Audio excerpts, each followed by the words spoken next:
I have three news stories for you. A good news for the people of Tigray. We have been discussing about famine conditions in Tigray. The speed of aid delivery to Tigray was very slow. Now, reportedly, European Union has mounted a humanitarian air bridge to supply Tigray with aid by air. We'll talk about that. Secondly, UN Human Rights Body and Ethiopian Human Rights Commission have conducted a joint inquiry into the war crimes committed in Tigray and Amhara.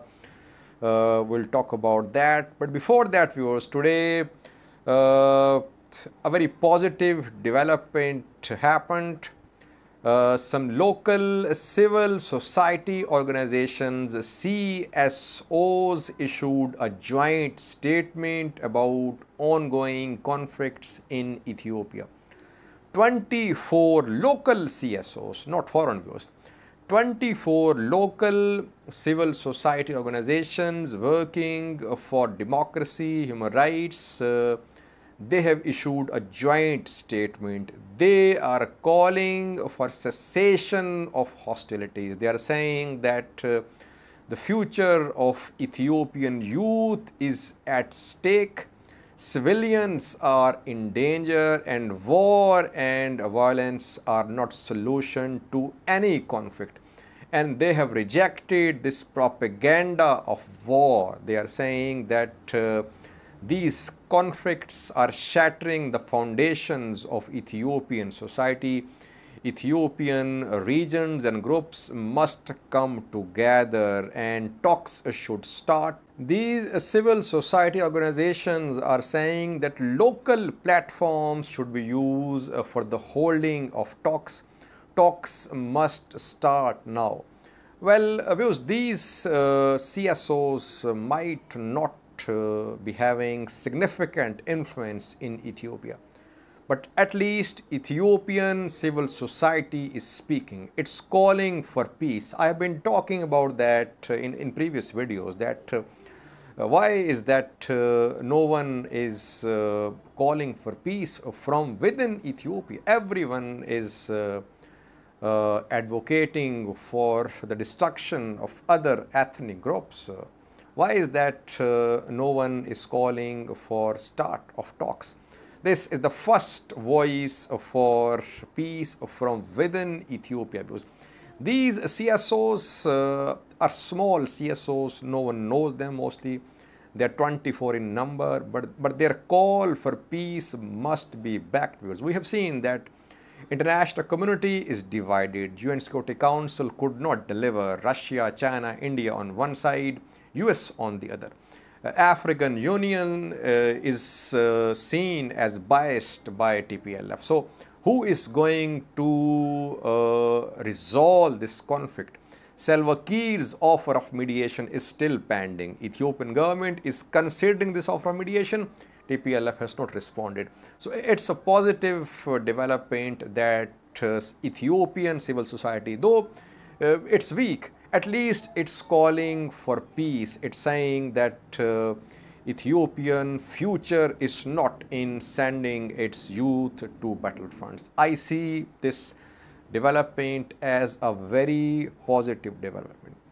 Secondly, viewers, Ethiopian Human Rights Commission and UN Human Rights Body have completed a joint investigation into human rights abuses committed in Tigray and Amhara since November 4. Since November 4, we have been hearing that war crimes have been committed, innocent civilians have been killed in Maikadra, in Aksum.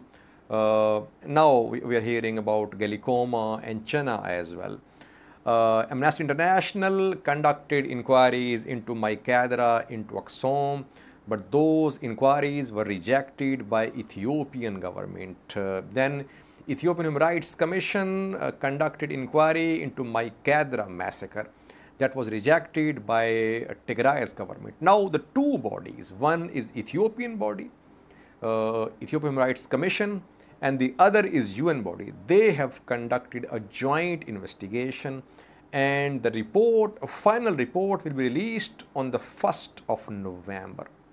Reportedly, this joint investigation looked into war crimes committed in Mekelle, Wakro, Dansha, Humera, Maikadra, Samre, Alamata, Bahirdar, Gondar, and other places. We are waiting for this final report due to be released on the 1st of November. Both Ethiopian government and a TPLF-led government of Tigray, they'll have to accept this report, or we can say they'll not be in a position to outrightly reject this report due to come on the 1st of November, because one international body and one local body conducted this inquiry. Lastly, viewers, a good news for the people of Tigray. Tigray is facing famine. Tens of thousands are in dire need of aid, but the speed of aid delivery through afar has been very slow. Aid agencies have been calling for speedy delivery of aid. They say that 100 trucks are needed on daily basis in Tigray, but we have seen that 100 trucks are not arriving in Tigray on daily basis. Now, European Union has taken a very positive step here. It has stepped up its humanitarian support. Reportedly, EU has mounted humanitarian air bridge to supply aid to Tigray. Today, the first flight of this humanitarian air bridge arrived in Addis Ababa. Ethiopian government officials are clearing this flight. The aid supplies are being cleared by Ethiopian government officials. After that, the flight will take off for Mekelle, capital of Tigray. Then the second flight arrives. So, an air bridge has been mounted by European Union to ensure speedy delivery of aid to Tigray. What remains to be seen is how long Ethiopian government will take to clear this first flight for its onward travel to Mekelle.